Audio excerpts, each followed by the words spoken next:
This little guy here is a Kemp's Ridley sea turtle, and he's about probably 7 months old now. The Kemp's Ridleys are the most endangered sea turtles in the world. There's only between 500 and 800 adult females left anywhere in the world. And they only lay their eggs on one tiny beach in Mexico, which is about 200 miles south of the Texas border. The main problems they have is that they decide that the eggs are an aphrodisiac. So they take truckloads of the eggs and sell them in the marketplaces.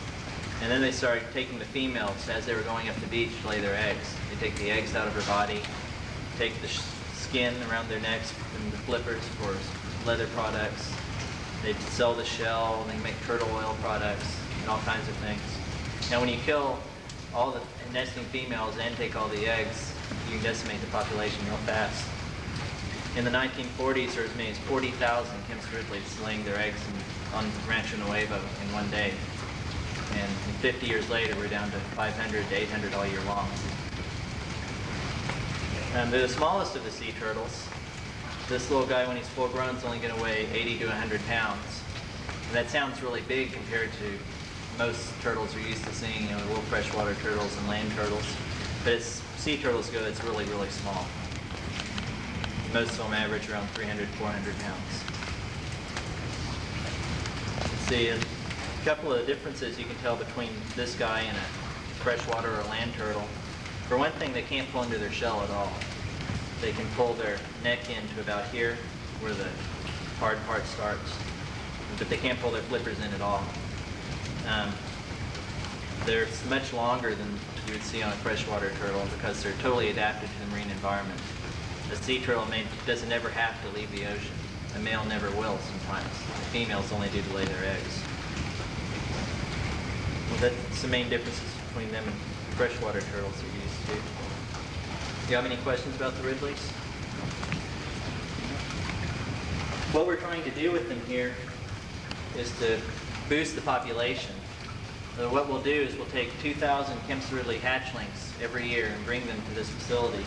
We'll keep them for a year, and in that time they grow from about this big to about this large. And a turtle this size has a much better chance of surviving than one the other size. In the wild, you only expect one turtle out of 100 to live to be a year old. And here we have 99% surviving to be a year old.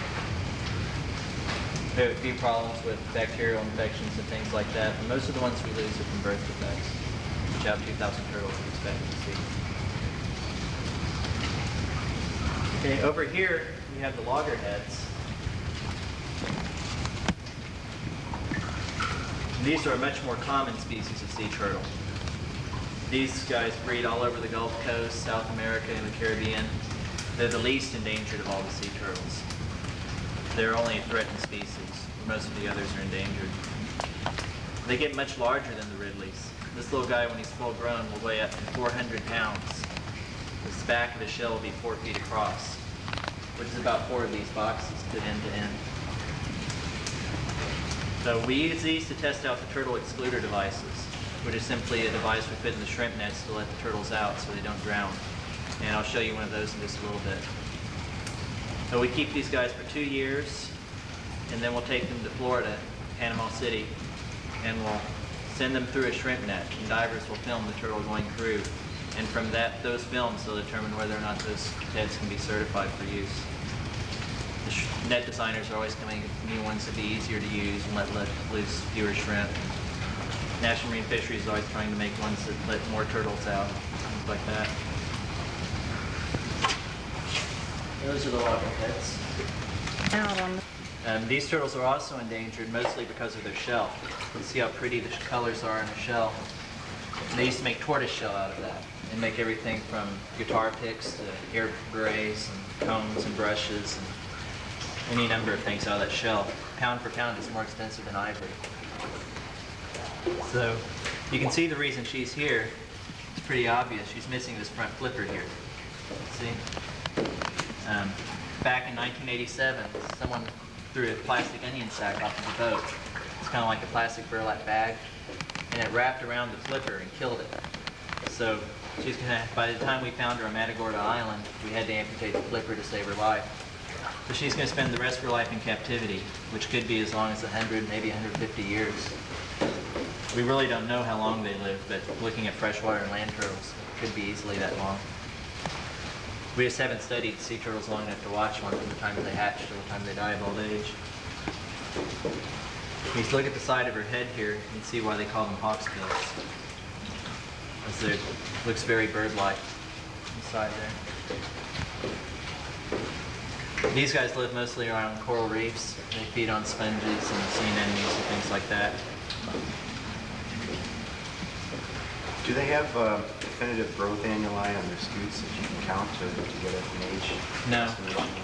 Most sea turtles live in the tropical areas where there's not much of a season, so they grow all year round. So we guess that she's about 8 years old because of the size she was when she first came in, but we don't know for certain. She was about that big, which is about a 2-year-old hawksbill. They grow to be anywhere from 200 to 300 pounds. Where'd y'all get the name Hemingway? Someone decided that since Ernest Hemingway wrote the book A Farewell to Arms, that that would be a good name for her, and somehow it stuck.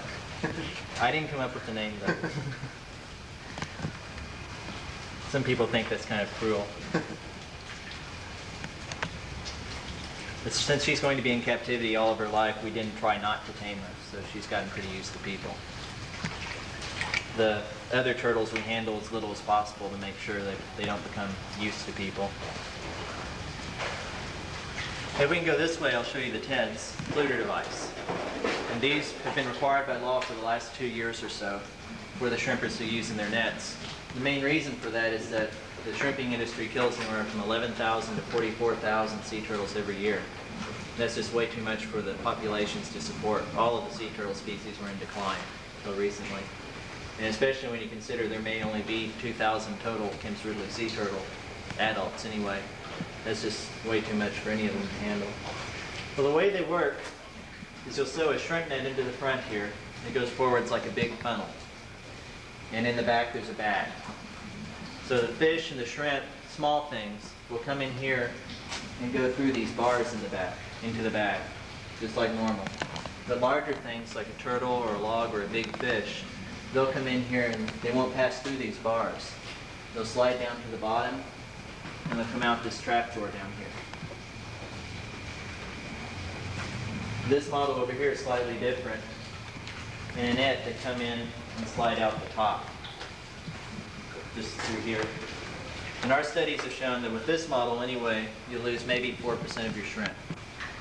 And in fact, the first year they were required, the shrimping industry had their best season ever. So it didn't hurt them too much like they were afraid it would. Some of the shrimpers were saying they were going to lose up to 50% of their catch. But they wouldn't have stayed in business if that was the case. So this is the most popular one here. Very few people use this one because it's so large and bulky and everything. Over here I can show you some of the turtles, the loggerheads that are closer to being ready to be used for the test. This summer these turtles will go out and be to Florida and be sent through a shrimp net. You can see they grow a lot in a year's time. These guys are almost exactly a year older than the loggerhead I showed you before. I guess I'll pick one up. Sorry. See, their defense mechanism changes a lot by the time they get this size. That's the small ones would freeze up and just hopefully make me think that they were dead and not worth messing with. But this guy was slap, and they have these claws in their front flippers that are very sharp. They can draw blood with those. And they'll slap and dig at you and everything, try to get you to let them go. What's the age on these? These guys are about 1.5 years. Those smaller loggerheads are 5 to 6 months old. They grow pretty quickly. And you imagine at about 15 or so, they're going to be 4 feet across. I just have a few more things to show you.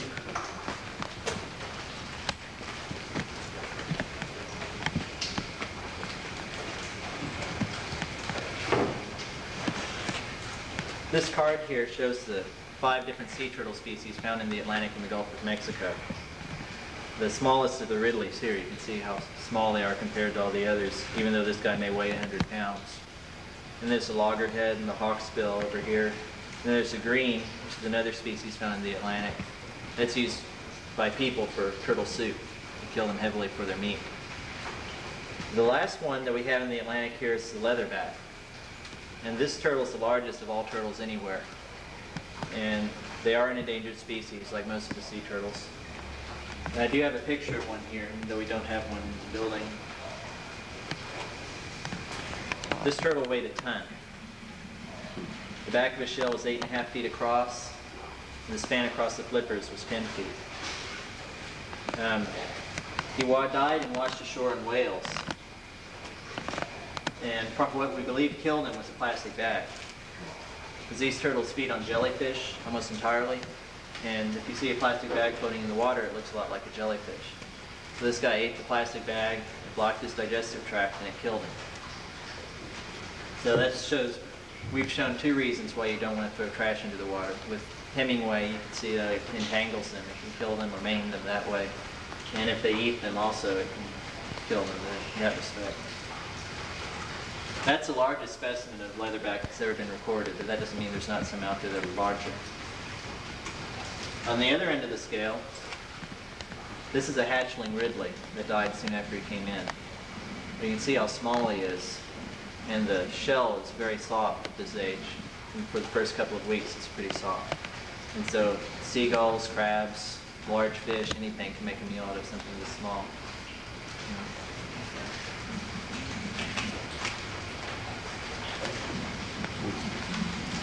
We also have some eggshells. I'll show you. See, they're about the size and shape of ping pong balls, and they're leathery. You couldn't crack one on a table like you could a chicken egg, but you could actually tear it or cut it. And these are what a lot of people, especially in Mexico, consider to be a delicacy or an aphrodisiac. Have you gotten any results back on your tagging studies with the released specimens? Do you get tags back? We get a lot of tags back. Our database on recaptures is up to about 800, I think, from 1978. Is that just incidental mortalities that are found on the beach, or is that shrimp bycatch that come in there? It's a little bit of everything. If one dies and washes ashore and someone finds it, we record that. Most of the shrimpers will let us know if they find one that has the tag number on it. We've had some returns from as far away as France and Morocco. A turtle we let loose in Galveston. So they can go a long ways. We haven't had any returns from our tags on the nesting beach yet. We don't believe it's been quite long enough. They take about 15 years before they become sexually mature. So in the next couple of years, hopefully we'll see some. This is the skull of a young loggerhead sea turtle. He only weighed about 100 pounds. So you imagine a full-grown loggerhead would be much larger than this. But this is about the size a full-grown Ridley skull would be. You can see they have a very powerful jawbone. And they need that because Ridleys and loggerheads both feed on crabs. Crabs, mollusks, crustaceans, things like that. So they have to have a very powerful jaw to eat food like that. You're asking about the tags. We have 4 different tags that we use. This one here is where we get most of our returns back on. It's just a simple clip that goes through the flipper, kind of like an earring. And that has a number on the top and an address on the bottom. So anyone that finds that turtle can know to tell us about it and write us a letter and tell us where they found it and things like that. These other tags are more permanent because this one only lasts about 5 years before it falls off. But these others, you have to know what you're looking for or have special equipment to see. This one here is called the living tag. It's just a piece of the bottom shell that we cut out. The bottom shell is white. So we graft that onto the back, and it leaves a white spot here for the rest of their life. They'll actually grow as the turtle grows. And the location of that will tell us how old the turtle is, because each year will be on a different scale there. But the top, like I said, if just someone found a turtle on the beach and saw the little white spot, they wouldn't recognize it as something significant.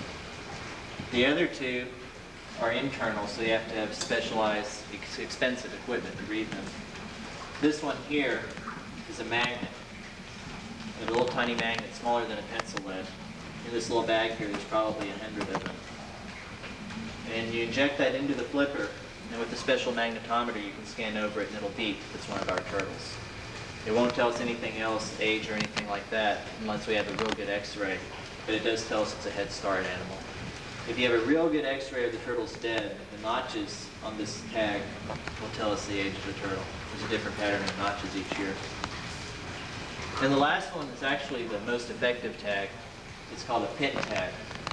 It's basically a microchip encased in glass. And with that tag, you inject it up underneath the flipper. You can scan over with this instrument here, and the microchip will transmit a 10-digit number onto the screen.